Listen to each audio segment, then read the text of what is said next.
18 years ago, in my apartment, I told the 18 founders that one day we will build up a site. That site will be the top 10 sites of the world, and we will build up a company that can last 102 years. Very few people believe that we will make it happen because we don't have a high resumes, right? I graduated from Hangzhou Teachers College, and most of my colleagues at 18 founders, they were my students, my friends. None of them are very successful. Among the 18 people, there are only 3 people who know something about computer. The rest of 15 people know nothing about computer, nothing about the internet. We had no money. 18 people gathered $50,000. And we had no relationship. None of us from rich family or powerful family with a government office background. We don't have great talents.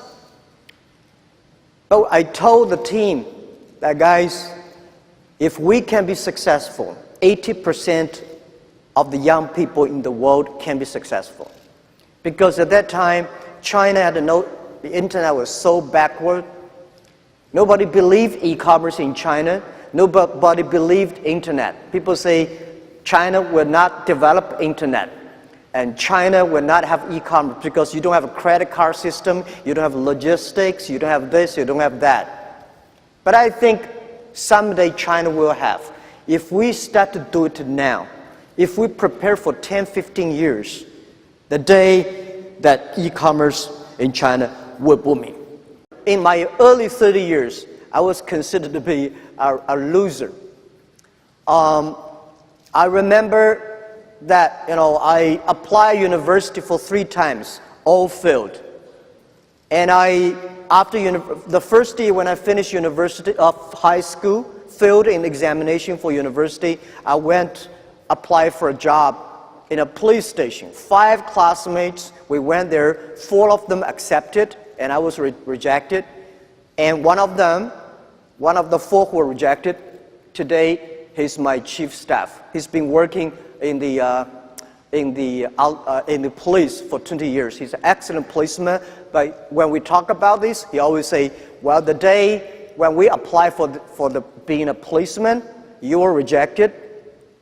They feel very proud, but they say, hey, Jack, you don't have a chance. And the second thing I remember very well, in Hangzhou, the first 4-star hotel in my city was built.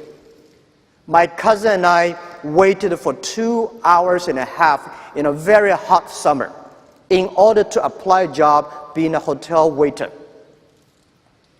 After interview, my score was much better than my cousin. After interview, my cousin was accepted and I was rejected. Reason is he was taller and more handsome. 30 years later, today, he is still working in that hotel in a lingerie room. And I changed my life. 24 of my friends, we went for applied job in a KFC. And 23 accepted. I was the only guy rejected. I don't know why, but they say, you don't have it. So I thought, maybe the God said you should do things yourself. Even in 1999, Joe and I, our CFO and vice chairman, and we took him to Silicon Valley and asked for venture capitalist support. We were rejected by more than 30 venture capitalists. People even did not want to listen to we talk. They say, hey, you 18 guys, none of you guys have a high resumes. None of you guys, Joe he graduated from Yale. But the other 18 guys, we don't have any background. And the story we're telling be the top 10 websites want to make a company last 102 years and will be doing e-commerce in China. People say, this guy is crazy. But we started with $50,000. And then, I think 2 years later, Harvard came. They want to write a case study.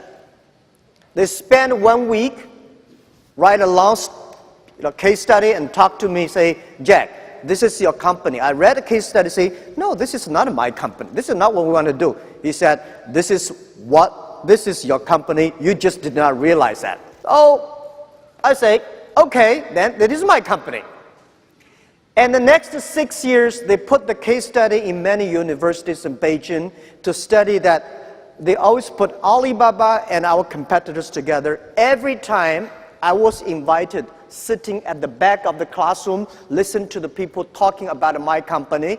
For 6 years, every time they say Alibaba will die, that competitor will win. And 6 years later, all the competitors die, we're still surviving.